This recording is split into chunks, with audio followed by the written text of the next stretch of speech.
Between 1952 and 1979, church ladies across America perfected 30 cakes that cost less than $1, yet fed entire congregations. These weren't fancy bakery creations. They were preacher cakes, jam cakes, and buttermilk pound cakes made with flour, sugar, and techniques. Women earned reputations as legendary bakers when their cakes disappeared first from dessert tables. Then our grandmothers died without writing the recipes. Grocery store bakeries took over, and homemade church cakes vanished completely. Tonight, we're remembering all 30 forgotten dollar cakes that quietly disappeared with the women who baked them. Preacher cake became the most honored dessert in Southern church kitchens during the 1950s because families baked it whenever the preacher came for Sunday dinner after service. The 3-layer cake fed 12 people and cost only 88 cents to make, using flour, sugar, eggs, crushed pineapple, coconut, and pecans. Grandmas mixed the pineapple and coconut directly into the batter, so the cake stayed incredibly moist for days without refrigeration. The cream cheese frosting spread between each layer created a stack tall enough to impress visiting pastors. Church ladies competed to see whose preacher cake the pastor requested by name at monthly fellowship dinners. Have you ever baked a special cake just because the preacher was coming to dinner? Queen Elizabeth cake earned its royal name in 1953 when Canadians created this cake to celebrate the Queen's coronation, and the recipe spread through American church cookbooks within months. The humble cake cost only 76 cents and combined chopped dates, boiling water, flour, sugar, and eggs into a dense, moist cake that tasted far fancier than its simple ingredients suggested. The distinctive broiled coconut topping spread over the warm cake and placed under the broiler until it bubbled and caramelized into golden brown, candy-like frosting that cracked when you pressed a fork against it. Church ladies made Queen Elizabeth cake throughout the 1950s and 1960s for special occasions. Have you ever eaten a cake named after British royalty at a church social? Lane cake became Alabama's signature church social dessert in the 1890s when Emma Rylander Lane published her bourbon-soaked raisin and pecan-filling recipe that won a county fair baking contest. The 4-layer cake cost 94 cents and required baking white cake layers, then filling them with a cooked mixture of egg yolks, sugar, butter, raisins, pecans, and bourbon that created custardy layers between each tier. The bourbon cooked enough to reduce the alcohol, but left behind sophisticated flavor that distinguished Lane cake from ordinary church desserts. Church ladies across the Deep South made Lane cake for Christmas dinners, wedding receptions, and funeral meals throughout the early 1900s. Have you ever tasted cake with bourbon filling at a church dinner? Hummingbird cake became the most requested recipe in Southern Living magazine history after they published it in 1978, and church ladies immediately adopted it for every potluck and social gathering. The 3-layer cake cost 92 cents and combined mashed bananas, crushed pineapple, chopped pecans, cinnamon, and oil into incredibly moist batter that required no butter. The cream cheese frosting covered each layer and the outside, creating a white canvas that women decorated with extra pecans pressed into the sides. The cake earned its name because it was so sweet that hummingbirds would supposedly be attracted to it if left outside. Church dessert tables featured multiple hummingbird cakes at single events throughout the 1980s. Have you ever seen 3 identical cakes at one church potluck? Jam cake became the essential funeral dinner dessert across Tennessee and Kentucky during the 1800s because church ladies could make it year-round using preserved blackberry jam when fresh fruit was unavailable. The spice cake cost 82 cents and combined flour, sugar, eggs, buttermilk, and a full cup of blackberry jam with cinnamon, cloves, nutmeg, and allspice. The jam created moisture that kept the cake fresh for over a week without refrigeration. perfect for families grieving who needed desserts that lasted through multiple days of visitors. The dark cake looked appropriately somber for funeral receptions.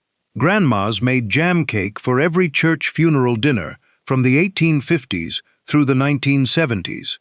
Have you ever eaten dark spice cake at a funeral reception? 5 church cakes down, and every single one cost less than $1 to feed entire congregations. From preacher dinners to funeral receptions, these recipes defined fellowship halls for over a century. Our grandmothers perfected them without writing anything down, but the next 5 cakes are even more forgotten and cost even less to make. Mississippi mud cake earned its name from the chocolate cake's rough, cracked appearance that resembled dried mud along the Mississippi River banks during drought. The sheet cake cost 84 cents and baked in large pans with marshmallows scattered over the hot cake straight from the oven, then covered with warm chocolate frosting that melted the marshmallows into gooey pockets throughout. The cake looked messy and uneven, but church ladies loved it because the imperfect appearance meant even amateur bakers could bring impressive desserts to potlucks without worrying about smooth frosting or perfect layers. Mississippi mud cake appeared at church bake sales throughout the 1960s and 1970s. Have you ever eaten cake that looked terrible but tasted incredible? Italian cream cake became the most expensive church social cake at 96 cents, yet remained under $1, despite requiring cream cheese, coconut, buttermilk, and pecans. The 3-layer cake emerged in the South during the 1960s, though nobody knows why it was called Italian, since no connection to Italy existed.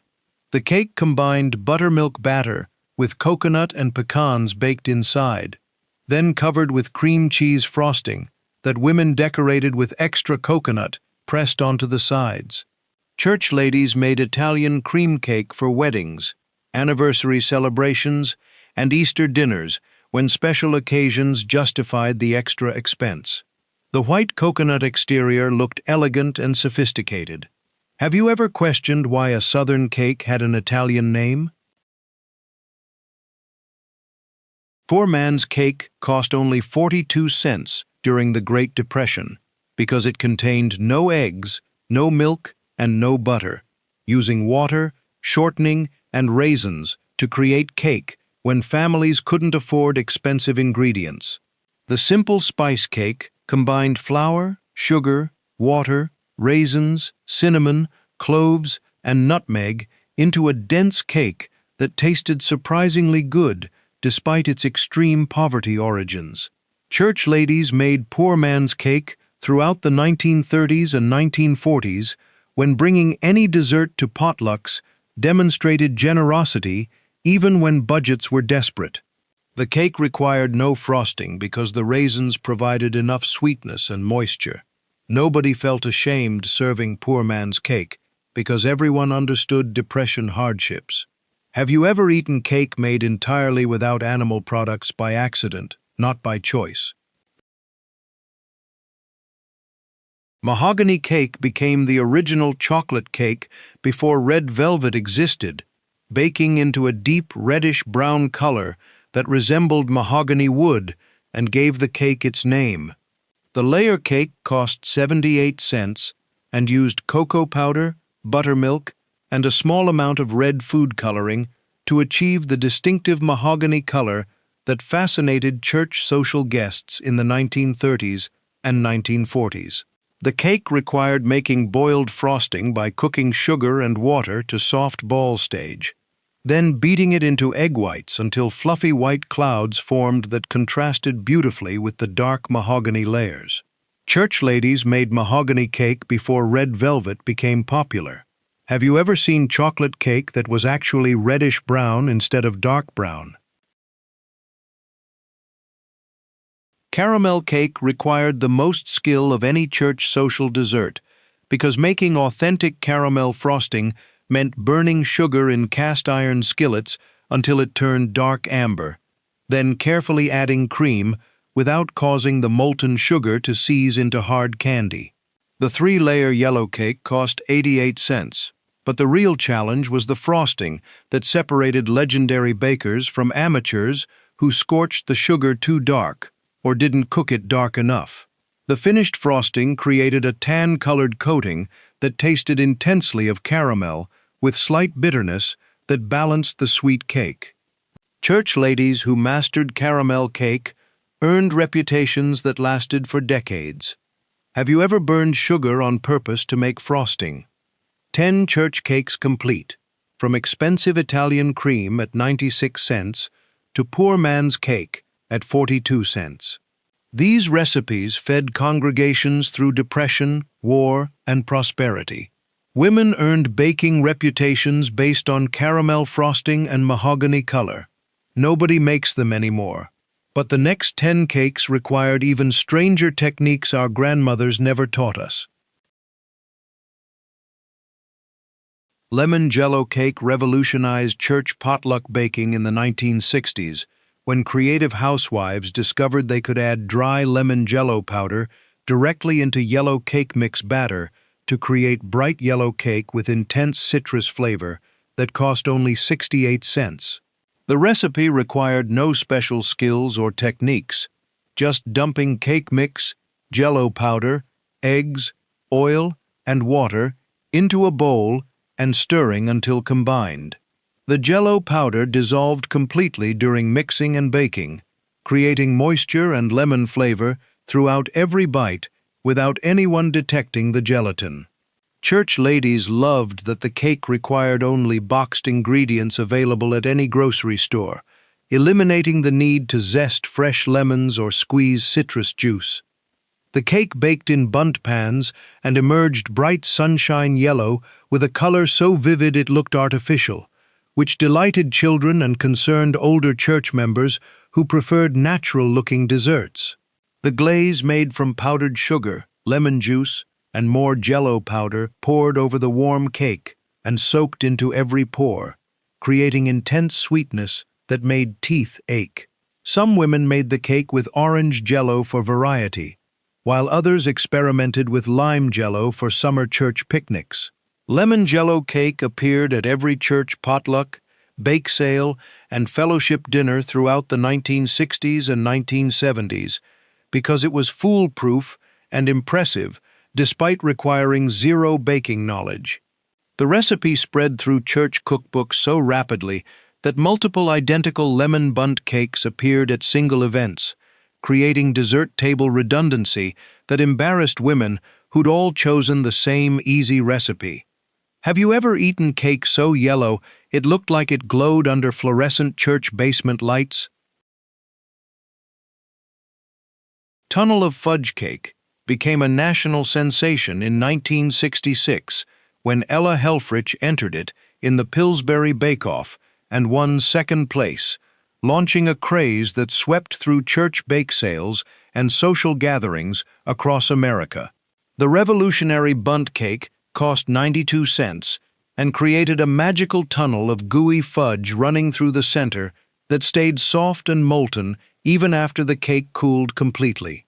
The secret was Pillsbury's Double Dutch fudge frosting mix stirred directly into the cake batter along with chopped walnuts, creating a mixture that partially baked into cake while leaving a fudgy center that never fully set.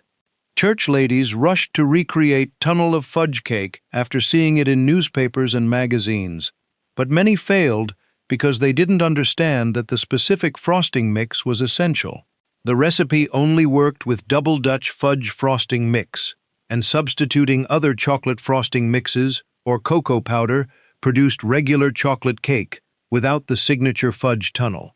Women who succeeded became legends in their congregations, and their tunnel of fudge cakes disappeared first from every church bake sale dessert table. The cake required bundt pans, which many households didn't own in the 1960s, sparking bundt pan purchasing waves as women invested in the specialty pan just to make this one trendy cake. The finished cake looked impressive, with its distinctive ridged bundt shape, and needed no frosting because the fudge tunnel provided enough richness. Church ladies served it with powdered sugar dusted over the top and boasted about the molten center to impressed guests. Have you ever cut into a cake and discovered a tunnel of fudge you didn't know was hiding inside? Robert E. Lee cake became the ultimate Southern heritage dessert in the late 1800s, a towering citrus layer cake that honored the Confederate general and appeared at every church social across the Deep South for over a century. The elaborate cake cost 86 cents and required separating a dozen eggs to make 3 delicate lemon-orange layers filled with a cooked lemon-orange custard and frosted with billowy 7-minute frosting that required beating hot sugar syrup into egg whites for exactly 7 minutes until stiff peaks formed. The cake demanded advanced baking skills that separated accomplished church ladies from amateur bakers who couldn't master the temperamental frosting. The layers themselves were unusual because they contained no butter, only vegetable oil, which created extraordinarily tender crumb that practically melted on the tongue. Fresh orange and lemon zest grated into the batter provided intense citrus flavor that perfumed church basements during baking. The filling required cooking egg yolks, sugar, lemon juice, and orange juice on the stovetop until thick enough to coat a spoon, then cooling it completely before spreading between layers. Peanut butter sheet cake became the essential church bake sale dessert in the 1970s when creative bakers discovered they could make chocolate sheet cake with peanut butter frosting, flip the combination, and create peanut butter cake with hot chocolate frosting poured over it straight from the stove. The massive sheet cake cost 74 cents and fed 50 people from one pan, making it perfect for church gatherings, where crowds needed feeding on minimal budgets. The cake batter combined flour, sugar, eggs, buttermilk, and creamy peanut butter into a tender cake that baked in under 30 minutes. The revolutionary technique involved making hot chocolate frosting on the stovetop by bringing butter, cocoa powder, and milk to a boil, then stirring in powdered sugar until smooth. Church ladies poured this hot frosting directly over the warm cake, straight from the oven, creating a fudgy coating that soaked into the top layer and hardened into a shiny chocolate surface as it cooled. The combination of peanut butter cake and chocolate frosting tasted exactly like Reese's peanut butter cups in cake form, which made it wildly popular with children and adults alike. The cake required no decoration because the glossy chocolate frosting looked professional and complete without any additional effort. Some women scattered chopped peanuts over the wet frosting for crunch, while others left it smooth and plain. The cake sliced into perfect squares that served easily on paper plates, transported without falling apart, and stayed moist for days without refrigeration. Peanut butter sheet cake dominated church bake sales throughout the 1970s and 1980s because it was cheap, foolproof, and tasted like candy bar in cake form. Have you ever eaten cake that tasted exactly like your favorite Halloween candy? Buttermilk pound cake became the cornerstone of Southern church lady baking culture, a dense, buttery cake that appeared in virtually every community church cookbook published between 1920 and 1980. The traditional recipe cost 82 cents and required creaming a full pound of butter with 3 cups of sugar until fluffy and pale, then beating in 6 eggs one at a time, and finally folding in 3 cups of flour alternating with 1 cup of buttermilk. The cake earned its name from the original pound cake formula that called for a pound each of butter, sugar, eggs, and flour, though the buttermilk version modified the proportions to create more tender crumb. Church ladies measured their baking reputations by the quality of their pound cakes. The perfect cake had an even, fine crumb, with no tunnels or large air pockets, a golden crust on all sides, and a tender interior that was neither dry nor gummy. Women baked their pound cakes in tube pans and sometimes bundt pans, creating tall cakes that sliced into thin pieces, serving 20 people from a single cake. The cakes required no frosting because the buttery richness needed no enhancement, though some women glazed them with simple powdered sugar and milk mixtures. Buttermilk pound cake appeared at every church coffee hour, ladies' circle meeting, and fellowship breakfast throughout the South. The cake traveled well, stayed fresh for over a week when wrapped tightly, and tasted appropriate for morning, afternoon, or evening gatherings. Women often baked multiple pound cakes weekly, keeping one at home while taking others to church events.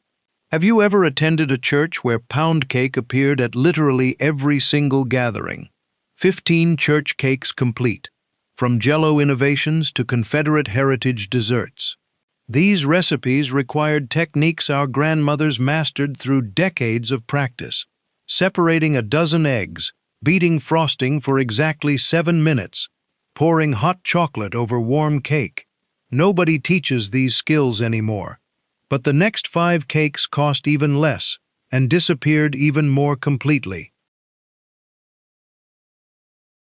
Vinegar cake became the ultimate poverty dessert during the Great Depression, costing only 38 cents because it contained no eggs, no milk, and no butter, using white vinegar mixed with baking soda to create the chemical reaction that made the cake rise instead of relying on expensive leavening ingredients.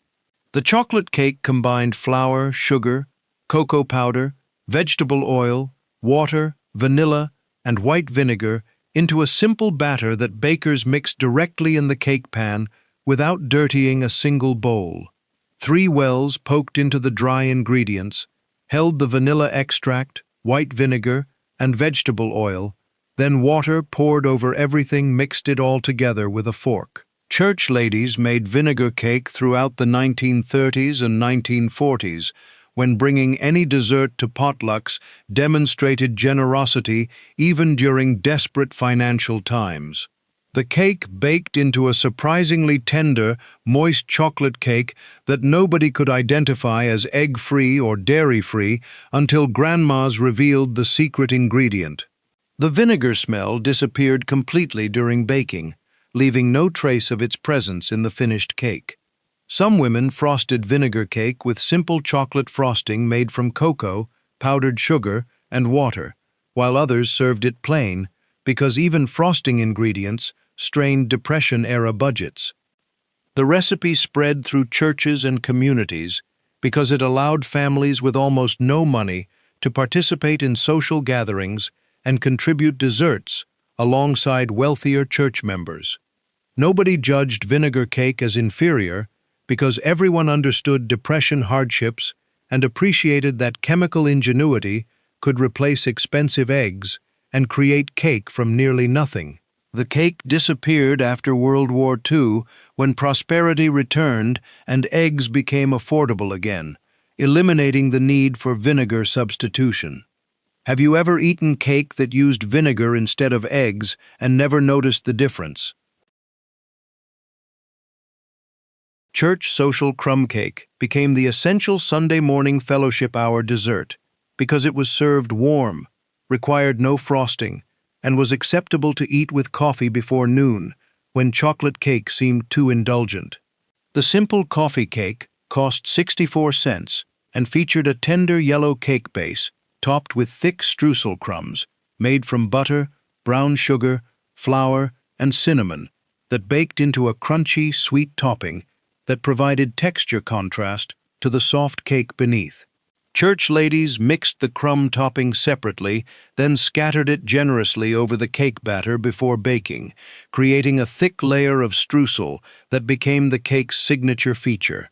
The cake baked in square or rectangular pans and served cut into generous squares that paired perfectly with church basement coffee served in styrofoam cups.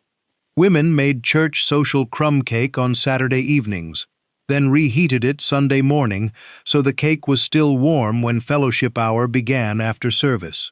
The cinnamon aroma filled church basements and welcomed congregants to the social time, creating olfactory memories that people carried for decades.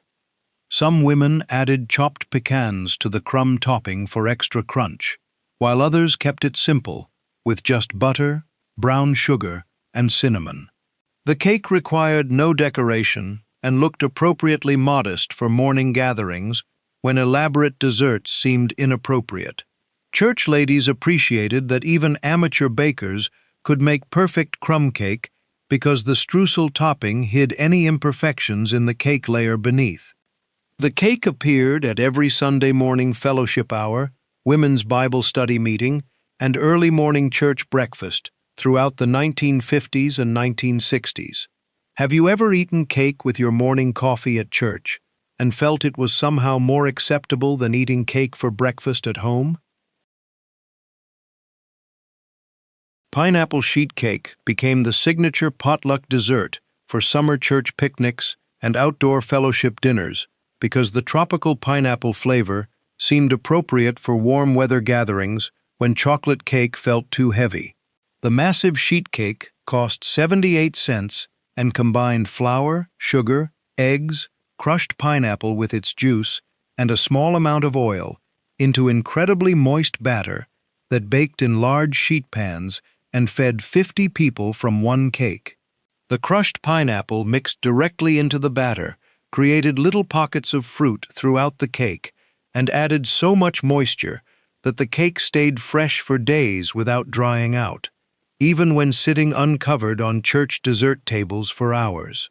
The cream cheese frosting spread over the cooled cake featured more crushed pineapple folded into it, creating a tropical frosting that complemented the pineapple cake perfectly.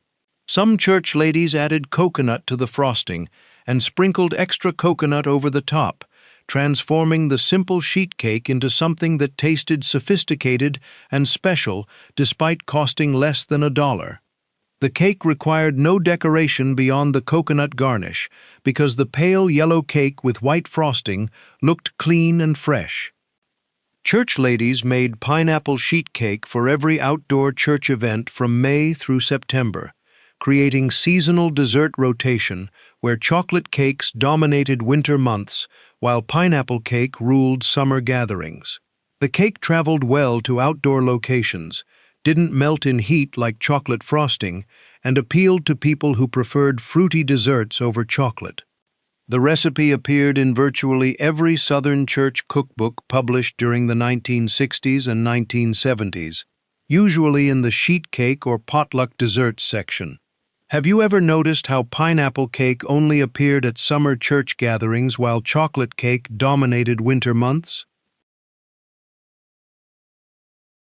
Spice cake became the essential autumn church social dessert, a humble cake fragrant with cinnamon, cloves, nutmeg, and allspice that cost only 72 cents and filled church basements with warmth during cold weather gatherings. The simple cake combined flour, sugar, eggs, buttermilk, and a generous amount of warm spices into a dark brown cake that baked into tender, moist layers perfect for fall fellowship dinners, Thanksgiving church suppers, and harvest celebration potlucks.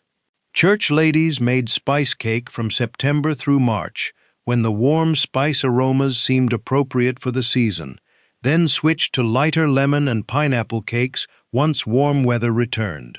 The cake required making caramel frosting by cooking butter and brown sugar together until bubbling, then adding cream and powdered sugar to create a tan-colored frosting that tasted intensely of caramel with subtle burnt sugar bitterness that balanced the sweet spice cake.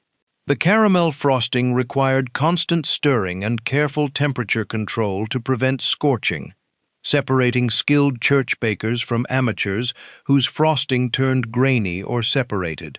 Women who mastered caramel frosting earned legendary reputations within their congregations. Spice cake appeared at every church funeral dinner during autumn and winter months because the dark color and subtle sweetness seemed appropriately somber for grieving families.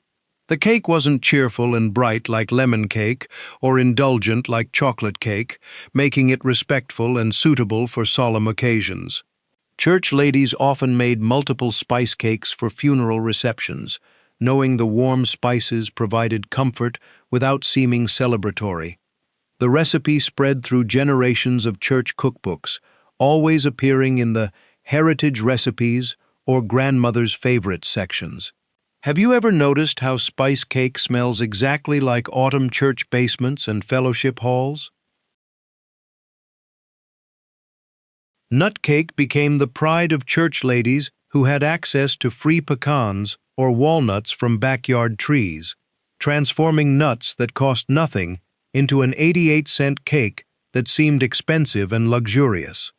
The simple cake featured chopped nuts folded throughout the batter and pressed into the frosting, creating texture and richness that elevated a basic butter cake into something worthy of the most important church occasions.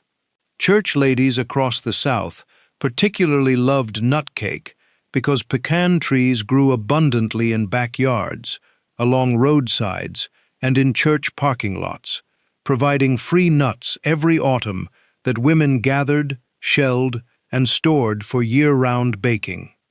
The cake required toasting the nuts before adding them to the batter, a step that many amateur bakers skipped, but that made the difference between ordinary nut cake and legendary versions that people requested by name.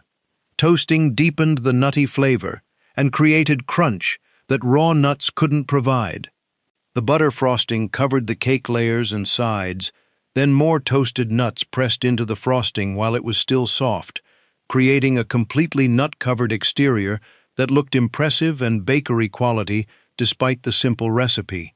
Church ladies made nut cake for Christmas dinners, wedding receptions, anniversary celebrations, and pastor appreciation events, when special occasions justified using precious nuts. Women who didn't have access to free nuts sometimes skipped making nut cake entirely because buying pecans at grocery stores made the cake too expensive, pushing it over the $1 limit that church social desserts needed to respect. The cake represented Southern abundance and generosity, showing that even free ingredients could create something beautiful when handled with skill and care. Have you ever eaten a cake where every single nut was gathered, shelled, and toasted by the grandmother who baked it? Fruit cocktail cake became the ultimate church social miracle during the 1950s, when resourceful housewives discovered they could dump an entire can of fruit cocktail, juice and all, directly into simple cake batter and create a moist, fruity dessert that cost only 68 cents and required almost zero skill. The revolutionary recipe emerged during the post-war era when canned fruit cocktail represented modern convenience and appeared in nearly every American pantry. Those distinctive cans filled with diced peaches, pears, grapes, pineapple, and maraschino cherries suspended in sweet syrup. Church ladies loved that the recipe required no fresh fruit, no peeling, no chopping, just opening a can and pouring everything into the mixing bowl along with flour, sugar, eggs, and baking soda. The cake baked into a golden brown dessert studded with colorful fruit pieces throughout, creating visual interest without requiring any decoration or fancy presentation skills.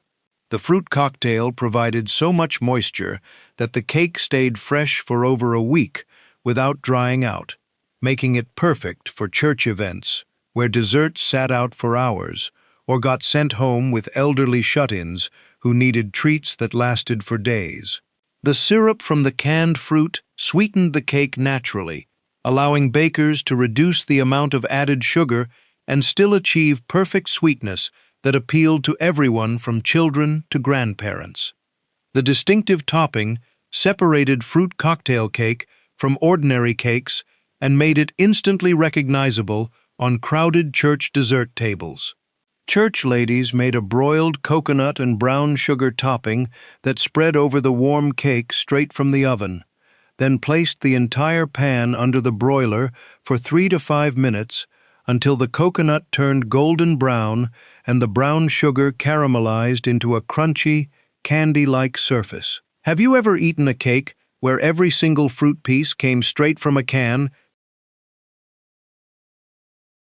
Chocolate mayonnaise cake, shocked church potluck guests throughout the 1940s and 1950s when they discovered the secret ingredient was an entire cup of Hellmann's mayonnaise mixed directly into chocolate cake batter, creating the moistest cake anyone had ever tasted for only 76 cents.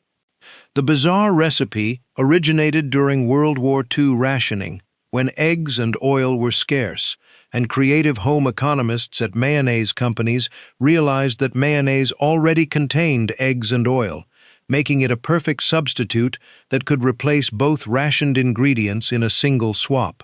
Church ladies who tried the recipe discovered that mayonnaise created a cake so incredibly tender and moist that it stayed fresh for over 2 weeks without drying out, solving the persistent problem of church social desserts that needed to survive from Saturday baking through Sunday serving and beyond. The cake required no special techniques or skills, just mixing flour, sugar, cocoa powder, baking soda, water, vanilla, and mayonnaise into a smooth batter that looked completely normal, despite its unconventional ingredient. The mayonnaise disappeared entirely during baking, leaving no trace of its presence in the finished cake's flavor or texture. Nobody could taste mayonnaise or identify anything unusual about the cake until the baker revealed the secret ingredient, which always generated shocked reactions and immediate recipe requests from amazed church ladies who couldn't believe something as strange as mayonnaise could produce such a perfect chocolate cake. Hellmann's and other mayonnaise companies printed the chocolate mayonnaise cake recipe on jar labels starting in the 1940s and promoted it heavily in women's magazines throughout the 1950s, creating national awareness that spread the recipe through church communities across America. Have you ever eaten chocolate cake made with sandwich spread and never suspected anything unusual until someone told you the secret?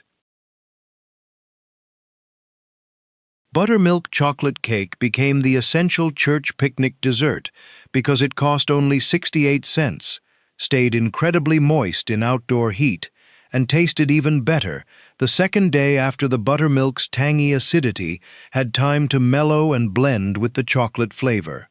The simple sheet cake combined flour, sugar, cocoa powder, eggs, vegetable oil, and a full cup of buttermilk into a tender, fine-crumbed cake that was neither too dense nor too light, achieving the perfect texture that church ladies called just right, without being able to explain exactly what that meant. The buttermilk reacted with baking soda to create a chemical leavening that made the cake rise beautifully without requiring baking powder, and the acidity tenderized the gluten strands in the flour to produce a cake so soft it practically melted on the tongue. Church ladies across the South made buttermilk chocolate cake for every outdoor church event, from springtime Easter sunrise services through fall harvest festivals, because the cake transported well, didn't dry out when sitting uncovered on picnic tables for hours, and tasted delicious at room temperature or even slightly warm from sitting in the sun. The cake required no refrigeration, which was essential for outdoor gatherings. Women appreciated that they could bake the cake on Saturday, let it cool overnight, frost it Sunday morning, and serve it Sunday afternoon without worrying about food safety or texture degradation. The frosting was just as simple as the cake, made by bringing butter, buttermilk, and cocoa powder to a boil on the stovetop, then stirring in powdered sugar until smooth and pouring the hot frosting directly over the warm cake. The hot frosting soaked into the top layer of the cake and created a fudgy, brownie-like texture on the surface. Have you ever noticed how buttermilk chocolate cake tasted better after sitting out at a church picnic all afternoon than it did fresh from the oven? Pineapple upside-down sheet cake transformed the classic individual pineapple upside-down cake into a massive church social dessert that fed 50 people for 92 cents, democratizing a fancy recipe that had traditionally required making multiple small cakes in individual cast-iron skillets.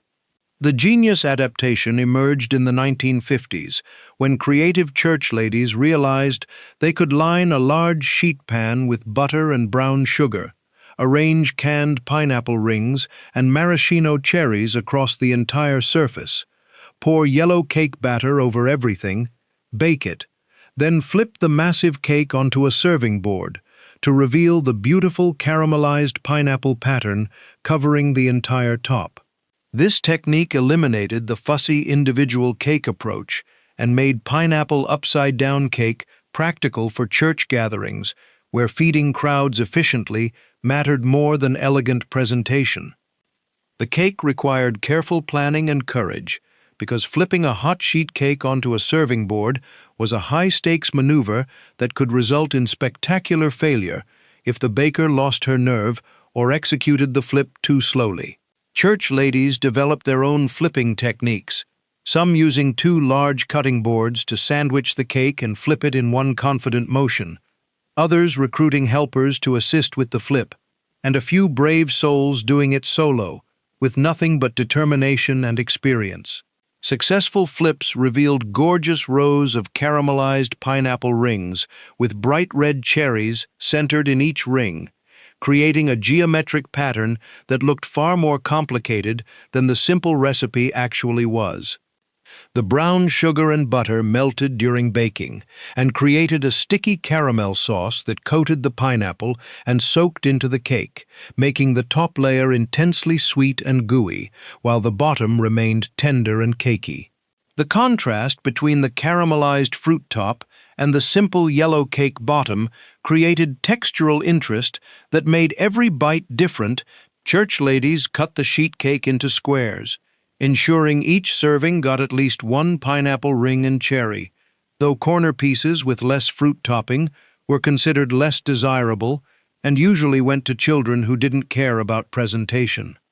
The cake appeared at spring and summer church gatherings when tropical fruit flavors seemed appropriate for warm weather, and women took pride in achieving perfectly caramelized pineapple without burnt edges or pale undercooked spots. Have you ever watched a church lady flip an entire sheet cake upside down in one fearless motion and reveal perfect caramelized pineapple underneath? Scripture spice cake became the ultimate Sunday school teaching tool when creative church ladies wrote the entire recipe in Bible verses that required children to look up each ingredient in their Bibles, transforming cake baking into biblical education that taught scripture memorization while producing a delicious dessert that cost 82 cents. The recipe appeared in church cookbooks and Sunday school materials throughout the early 1900s, with instructions like Judges 5:25 last clause for butter, Jeremiah 6:20 for sugar, 1 Samuel 14:25 for honey, Nahum 3:12 for figs, creating a treasure hunt through Scripture that engaged children who might otherwise resist Bible study, making cake preparation a multi-generational activity that connected biblical literacy with domestic skills. The finished cake was a dense, fragrant spice cake loaded with dried fruits, nuts, and warm spices like cinnamon, cloves, and nutmeg that perfumed the entire house during baking. The recipe required chopping figs, raisins, and almonds, creaming butter and sugar together, beating in eggs one at a time, and folding in flour mixed with spices before baking in a loaf pan for over an hour at low temperature. The slow, gentle baking prevented the heavy fruit and nut-laden batter from sinking to the bottom and created an even texture throughout the finished cake. Scripture cake appeared at church potlucks, Sunday school parties, and vacation Bible school celebrations throughout the 1920s through the 1950s, serving as both dessert and conversation starter as children explained which Bible verses they'd decoded to find each ingredient. Women competed to see who could write the most obscure or creative scripture references for standard ingredients, leading to regional variations where different churches used completely different Bible verses to represent the same ingredients. Some versions included additional teaching elements, requiring children to memorize the verses as well as look them up, or asking them to explain the biblical context surrounding each passage. The tradition faded in the 1960s and 1970s as biblical literacy declined, fewer families owned Bibles, and the time-intensive recipe seemed too complicated for modern convenience-oriented culture. Younger generations stopped making scripture cake because they didn't want to spend an hour looking up Bible verses just to decode a recipe when they could make simpler cakes in a fraction of the time. Have you ever decoded an entire cake recipe by looking up Bible verses with your grandmother while learning scripture references you'd remember for the rest of your life? 25 church cakes complete, from fruit cocktail miracles to scripture-encoded recipes that taught Bible verses while baking. These cakes required courage to flip sheet pans upside down, patience to decode biblical references, and acceptance that mayonnaise belonged in chocolate cake. Our grandmothers mastered these strange techniques without question. The final 5 cakes are the most forgotten treasures of all. Hot milk cake became one of the oldest church social recipes still being made in the 1970s. A simple sponge cake from the 1910s that cost only 62 cents and required the unusual technique of heating milk and butter together until nearly boiling, then beating the scalding liquid into eggs and sugar to create a cake with remarkably fine, tender crumb.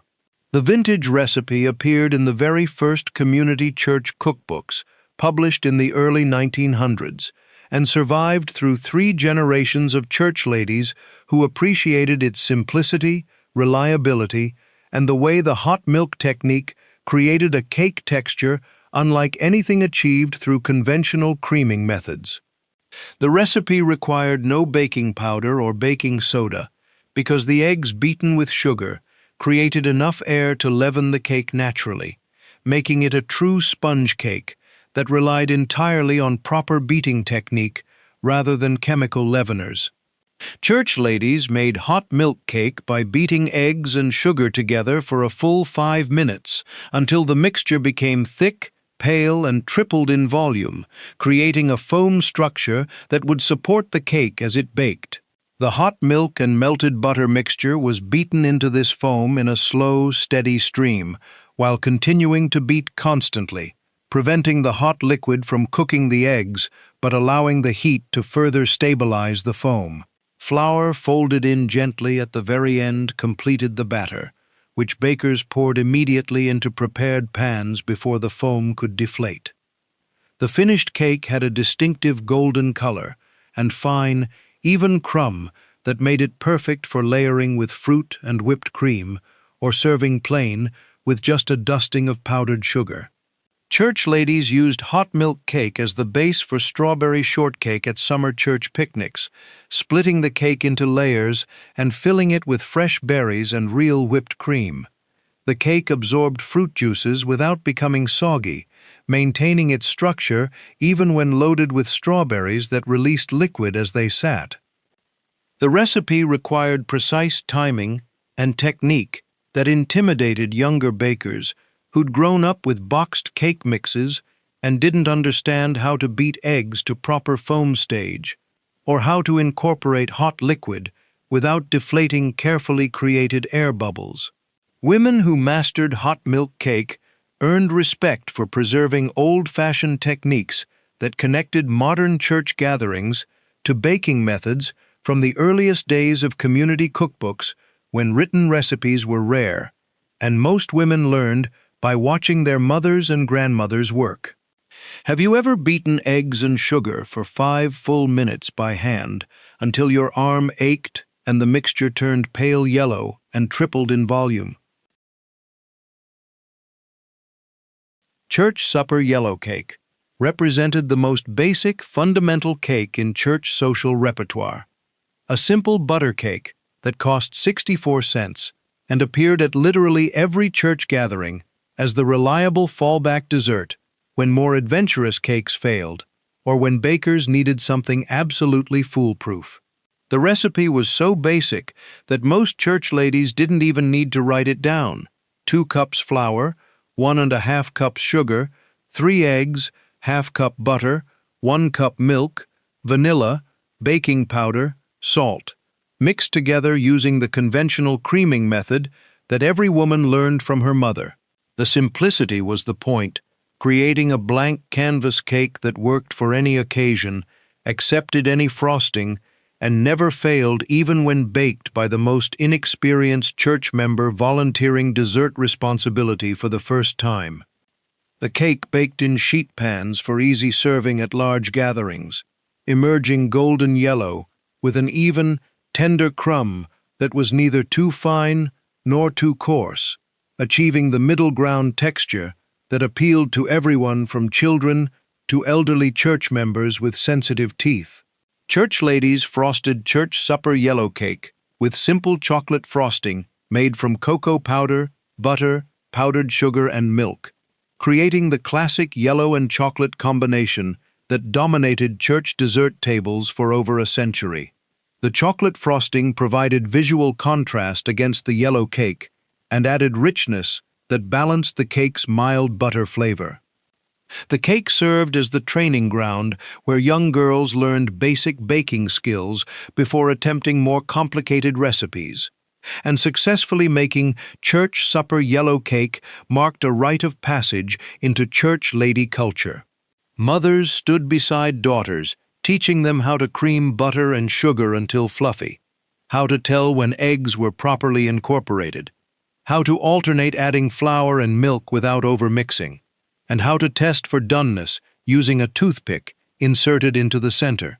These lessons happened in church kitchens during fellowship hall preparations, in home kitchens on Saturday afternoons, and during multi-generational baking sessions where grandmothers, mothers, and granddaughters worked together preparing desserts for Sunday gatherings.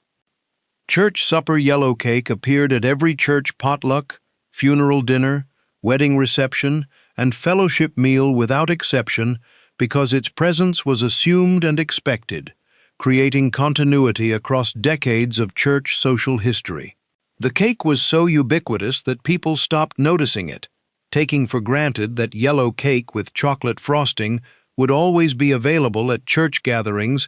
Have you ever stopped noticing something so common it became invisible, then suddenly realized years later that it had disappeared completely?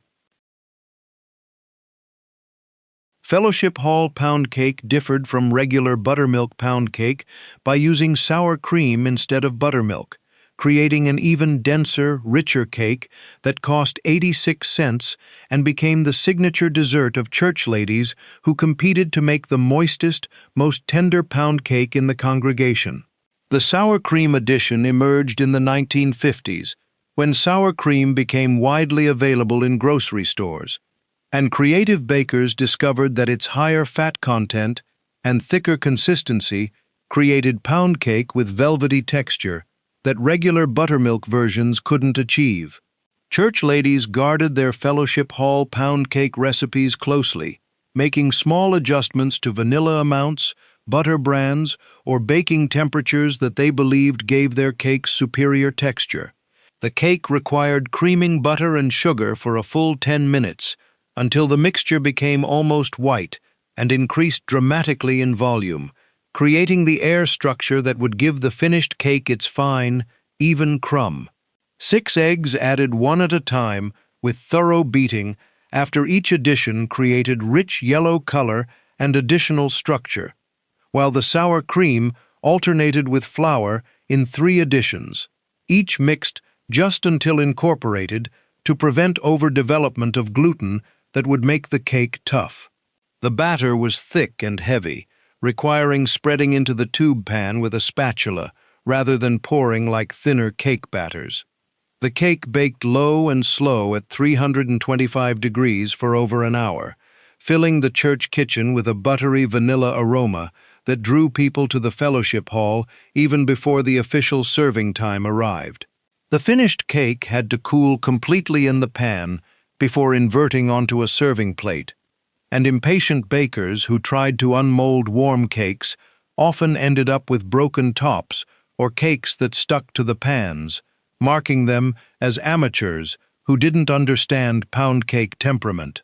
Properly made Fellowship Hall pound cake had a golden crust on all surfaces, a fine even crumb with no tunnels or large holes, and a tender interior that was neither dry nor gummy.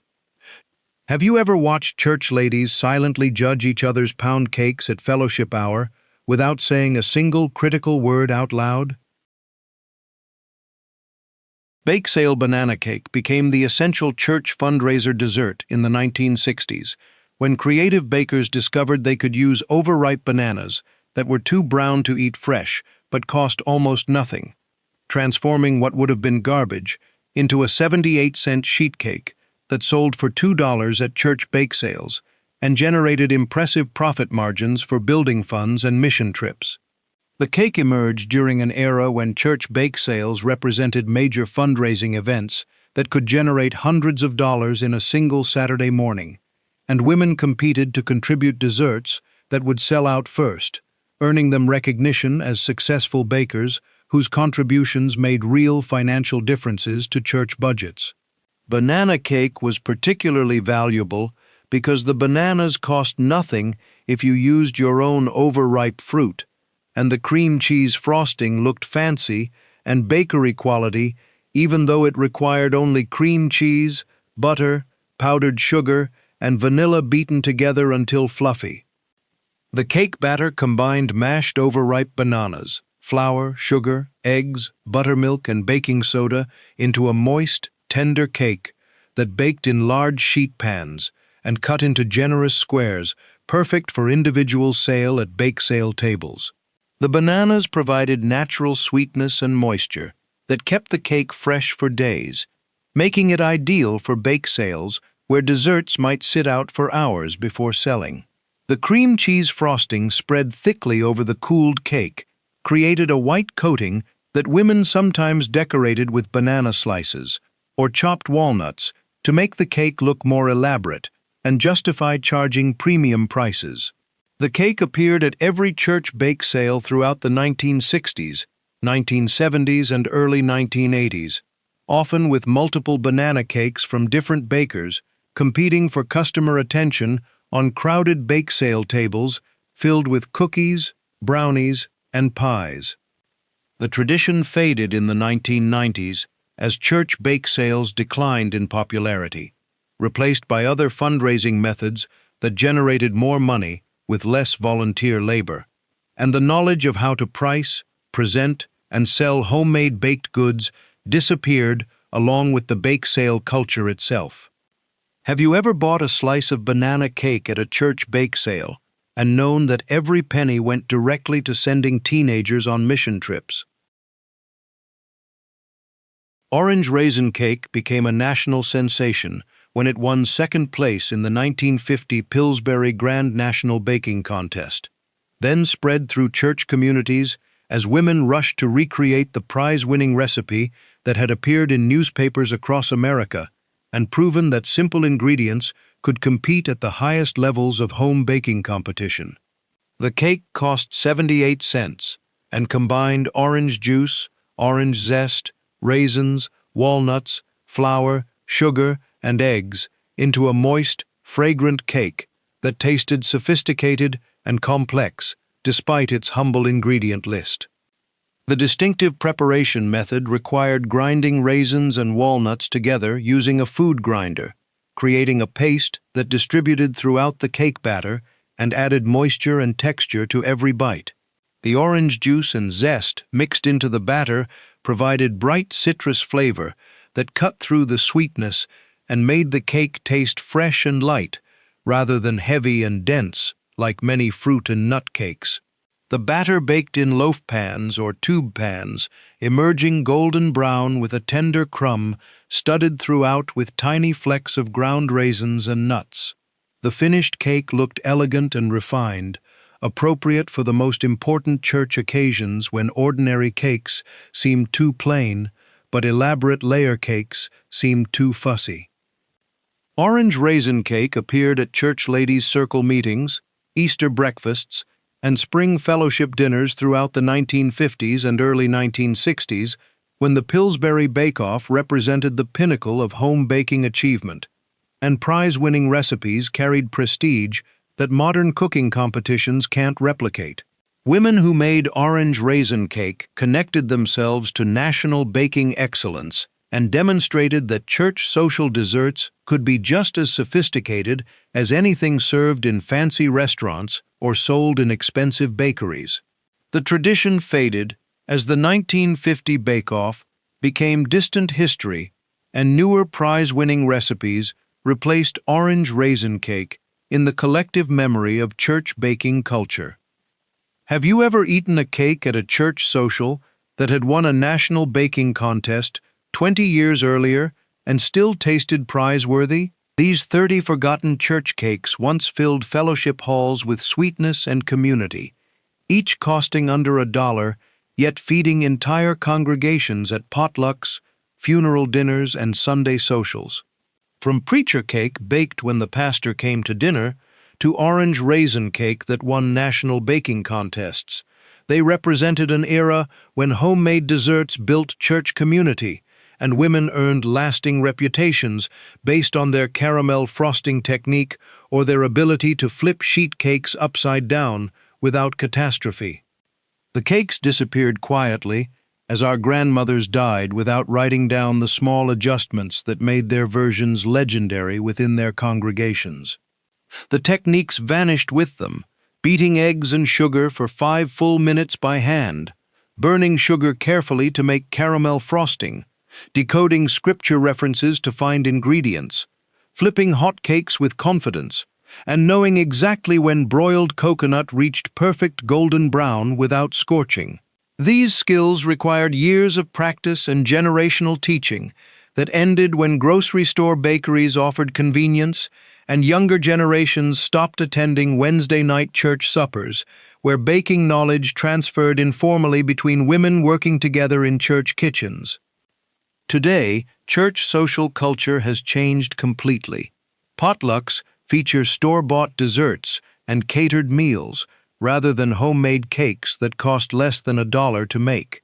The fellowship halls still exist, but the baking traditions that once filled them with cinnamon, caramel, and chocolate aromas have vanished, taking with them an entire vocabulary of American church community that existed in recipe cards, handwritten cookbook margins, and grandmothers' memories that died with the women who carried them.